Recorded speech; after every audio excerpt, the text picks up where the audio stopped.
I'm Sophie and welcome to X Canyon. If you've just finished a piece of artwork and you want to bring it into your Mac for editing, digitizing and adjusting, then this is the basics of how you do that.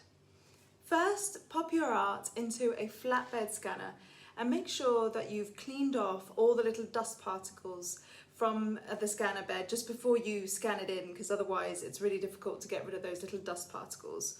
Always try to scan at the highest DPI, which is dots per inch.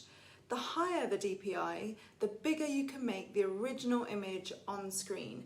And it will also retain the sharpness needed to transform it into a bigger art print or wall pattern or anything else that you can think of that you want to do with it. So this is what it will look like once you've got your scanning settings come up. And I have an Epson XP2150, so this is the kind of view that I get. As you can see, we've got our giraffe inside the actual scanning bed. You can actually get there by pressing preview and it will show you exactly how to do that. So let's just go through these one by one.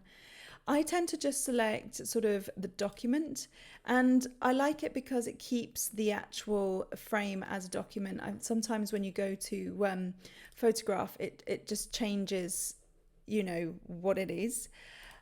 So I keep it as document and document mode. The scanner glass remains the same. It's an A4 piece of paper. The image type is in fact color.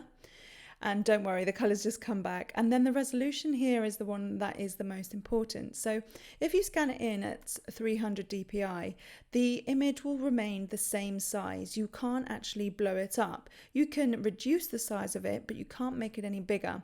So in the drop down box, what I'll tend to do is go to the maximum, which is the 1200 DPI.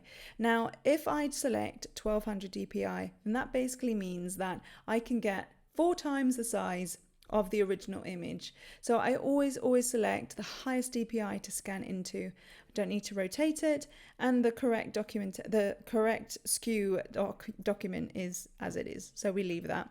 It's a TIFF. I'm going to send it to the ArtScan folder. You can obviously select a different folder just by selecting a different folder if you want to, but I don't. I'm quite happy for it to stay there. So with that, you literally just press scan. Now it will take a little bit more time, and that's because you're scanning it in at 1200 DPI. So it's going to try and capture as many dots per inch as it possibly can, which is why it takes a little bit longer. And I will also either hold my hand on it or I'll place a book on the scanning bed just to ensure that there's no light, there's no movement. And I just make sure that I set myself up to get the best possible scan of my art print into the computer. So once you've got your art print successfully scanned into the computer, this is where the magic really happens. And from here you can go on to remove the paper background, you can move elements around, you can change color, you can make it into a pattern. You can really do so much with it, make it into stickers if you really want to. And I have created a step-by-step tutorial guide on how to do that in Affinity Designer and Photo. So if you would like to learn more about how to do that, then please check out that video. Thank you very much for being here. Please like and subscribe if you found this really a useful video.